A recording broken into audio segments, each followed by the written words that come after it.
High, আমি সুস্মিতা। আরও একটা নতুন ব্লগে তোমাদের সবাইকে স্বাগত। তো তোমরা কেমন আছো? আশা করি ভালো আছো। আর সবার প্রথমে বলি, ভিডিওটি ভালো লাগলে লাইক, কমেন্ট, শেয়ার, সাবস্ক্রাইব করতে কিন্তু ভুলো না বন্ধুরা। কি করবে তো? তো চলো, সকালে তো রান্নাবান্না হয়ে গেছে। তারপর আমি আবারও কাজে চেপে পড়েছি বলছি, মানে কাজে লেগে পড়েছি। তো চলো, এই যে দেখছিলে কালকে মাচার সব খড়ি টড়ি সব এখানে এনেছি, মানে আখার পাড়ে এনেছি, এগুলো জ্বালানি জাল দেব বলে। তো চলো, সেগুলো এই মাচাটা আজকে ভেঙেই ফেললাম। তো চলো, এর মধ্যে কত পাতা পড়েছিল, পাতাগুলো ঝাড় দিয়ে নিচ্ছি। আর ভুল ত্রুটি হলে, আগেই বলছি বন্ধুরা, ভুল ত্রুটি হলে ক্ষমা করে দিও, কেমন? তো চলো, সব এই যে এই করেছি। আর ওইদিকে মাচাটা যে ছিল, অনেক আশা করি এই মাচাটা করা হয়েছিল। ওই যে দেখছো কুমড়ো গাছ, তো দুটো কুমড়ো গাছ লাগিয়েছিলাম, ভাবছিলাম যে কুমড়ো গাছগুলো সুন্দর হবে এই মাচার উপরে, কিন্তু মাচাটার মানে কুমড়ো গাছগুলো তো হলোই না। শেষে একটা দরকারি কাজের জন্য মাচাটা ভাঙতে হচ্ছে। আর কেন ভাঙছি, কী জন্য ভাঙছি, সেটা অবশ্যই তোমাদের পরের ভিডিওতে জানিয়ে দেব, কেমন? তো চলো, মাচাটা আমি ভেঙে নিই। সব খড়িগুলো ডাল সব সরিয়ে ফেলেছি, এই যে দেখতে পাচ্ছ, সব সরিয়ে ফেলেছি। তো বাঁশগুলো বাঁধা রয়েছে, তো সেগুলো আমি খুলে নিচ্ছি। আর বলতে পারো যে তোমাদের দাদা ভাই, মানে আমার বর, সে সেও তো করতে পারে। তো সে গেছে কাজে, মধ্যবিত্ত পরিবার বন্ধুরা। তো এই যে যতটুকু আমি পারি রান্না বান্নার পরে, ততটুকু কিন্তু আমি সাহায্য করার চেষ্টা করি। তো বাড়ির কাজগুলো যতটুকু পারি আমিই করি। তো চলো, এই বাঁশগুলো ভালো করে খুলে নিচ্ছি। আর এই যে মাচাটার নিচে এদিক দিয়ে তো বাড়ির জল গড়ায়, তো এইখানে কয়েকটা ইট পোতা আছে, মানে বৃষ্টির সময় ইটগুলো পাতা হয়েছিল। তো সেই ইটগুলো আর ওঠানোই হয়নি। তো ভাবলাম যে নষ্ট হবে কেন, তো এইখানে একটা ঘর দেওয়া হবে। তো ঘর তোলা হবে, তো তোমাদের সবটাই পরে বলবো। তো চলো, এই বাঁশগুলো উঠিয়ে নিচ্ছি। আবারও বলছি, ভালো লাগলে লাইক, কমেন্ট, শেয়ার, সাবস্ক্রাইব করতে কিন্তু ভুলো না বন্ধুরা, কেমন? তো চলো, অনেকটা ভালোবাসা রইল তোমাদের জন্য। আর দেখো কত রৌদ্র উঠেছে। এখন তো গরম আসছে, শীত একটু একটু করে যাচ্ছে। কিছুদিন তো গরম হয়েছিল, গরম পড়েছিল, আবার ঠান্ডা পড়েছে। একটু একটু ঠান্ডা বেশি বেশি লাগছে। তো এই যে রৌদ্র উঠলে তখন একটু গরমই হয়, গরম গরম লাগে। তো কবে যে শীত যাবে, মানে একবার চলে গেল, মনে হলো যে আর শীত পড়বে না। তো আবারও শীত শীত পড়ছে, তাই না বন্ধুরা? তো চলো, আবার কবে যে শীত আমাদের ছেড়ে যাবে আমরা জানি না। প্রচণ্ড ভালোবাসে আমাদের শীত, তার জন্য ছেড়ে যেতে হয়তো চাইছে না। তো চলো, এই বাঁশগুলো খুলে নিই। আর অনেকটা রৌদ্র উঠে গেছে, বাঁশগুলো ভারী ছিল। তো ভাবলাম যে আমি বসে আছি চানের আগে, কেননা আমি কাজগুলো করি, তার জন্যই করছি।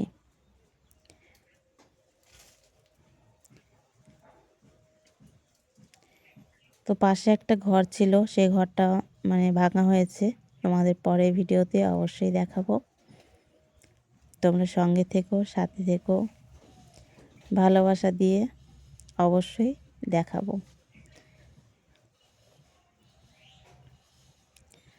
তো চলো, এমনভাবে গিট দিয়েছে, গিটগুলো খোলা যাচ্ছে না। ছেলে মানুষের কাজ আর মেয়ে মানুষের কাজ কি একরকম বন্ধুরা?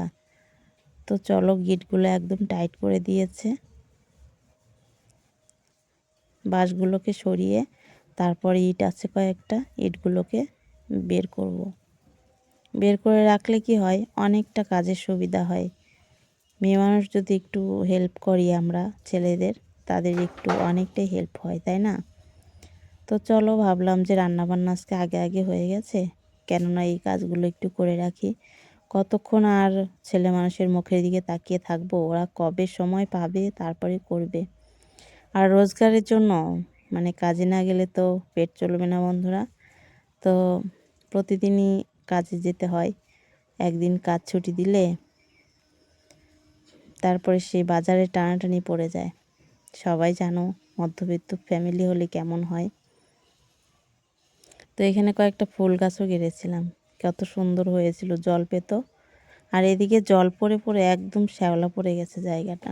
তো এখানে মাটি কাটবো, মাটি কেটে এখানটায় উঁচু করে দেব, সুন্দর করব। আর অবশ্যই তোমাদের সাথে শেয়ার করব। অবশ্যই তোমরা সাথে থাকলে দেখতে পারবে। তো চলো, এখানে কয়েকটা অনেকগুলোই আছে ইট পোতা, মানে ইট পেতেছিলাম বৃষ্টির সময়। হ্যাঁ, সেই ইটগুলো একদম মাটির নিচে পড়ে গেছে। না উঠালে এগুলো মাটি দিয়ে চাপা পড়ে যাবে। তো ভাবলাম যে না, এগুলো উঠিয়েই ফেলি, কেন নষ্ট হবে বলো ইটগুলো।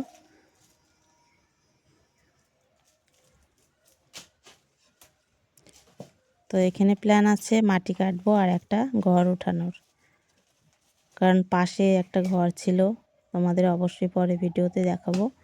ওই ঘরটা ভাঙা হয়েছে, ওই ঘরটা ঠিক করবে আর ওই ঘরটা এইখানে উঠাবো। সারা জীবন মানুষের শুধু বাড়িঘর ঠিক করতে করতেই জীবনটা পার, সত্যি। এইখান থেকে ওইখানে, ওইখান থেকে ওইখানে, মাটির ভেতরে একদম চাপা পড়ে গেছে। বৃষ্টির দিনে সে পাতা হয়েছিল, কাদা হতো। তো তো বৃষ্টির দিনে ওই বাথরুমে যাওয়ার জন্য, ওই বারান্দায় যাওয়ার জন্য এই যে পাতা হয়েছিল। আর বৃষ্টির সময় তো বুঝতেই পারো বন্ধুরা, এত কাদা হয় কি বলবো। এই জন্য ওই যে পাতা হয়েছিল ইটগুলো। তো ভাবলাম যে নষ্ট হবে মাটির নিচে থেকে, এখান দিয়ে তো মাটি ফেলবো, মাটি ফেলে উঁচু করব। আর শ্যাওলা পড়ে গেছে।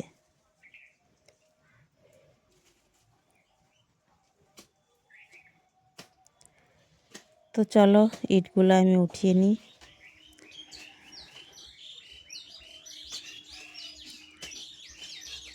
তো আজকের মতো এই পর্যন্তই বন্ধুরা, পরের ভিডিও নিয়ে আবারও আসছি। আর ভালো লাগলে লাইক, কমেন্ট, শেয়ার, সাবস্ক্রাইব করতে কিন্তু ভুলে যেও না।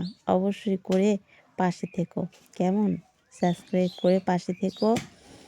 ভালোবাসা নিয়েও তোমরা সবাই ভালো থেকো, সুস্থ থেকো, এই কামনাই রইল। আর গ্রামের বউদের কিন্তু অনেক কাজ মানে করতে হয়।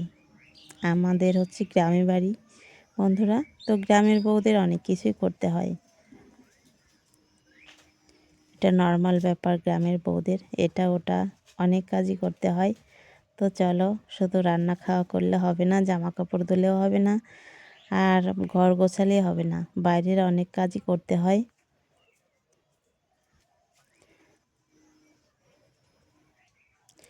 যাদের গ্রামে বাড়ি সেই বন্ধুরা বলতে পারবে যে গ্রামের বউদের মানে মাঠেও কাজ করতে হয়, আবার বাড়িতেও করতে হয়, সবটাই সামলাতে হয়। তো চলো, এই কাজটা সারার পরে তারপরে আমি চান দান করবো। চান পুজো করে তারপরে চলে আসবে তোমাদের দাদা ভাই, তারপরে তাকেও খেতে দেবো আর আমিও খেতে বসবো। তো চলো, এগুলো একটু সরিয়ে নিচ্ছে, রোদ্রে রাখছি যেন ইটগুলো এতদিন একদম জলে ভিজে ভিজে ছিল, এখন একটু শুকাক, তারপরে হাতে করে নেব। নাছাড়া একদম যে কাদা হয়ে গেছে না, শ্যাওলা ধরে গেছে, হাতে আর নিতে পারছি না, ওই জন্য কোদাল দিয়ে সরিয়ে দিচ্ছি।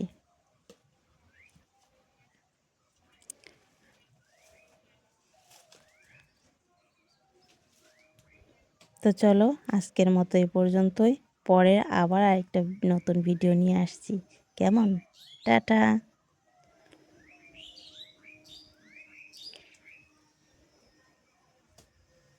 বাথরুমের সামনেও কতগুলো দেখো ইট পোতা আছে, একদম মাটির নিচে সব পুঁতে গেছে। তো ওগুলোকে উঠিয়ে দিচ্ছি।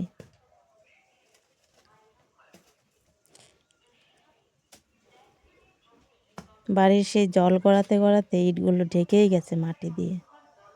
তো চলো টাটা বন্ধুরা, হ্যাঁ রাখছি।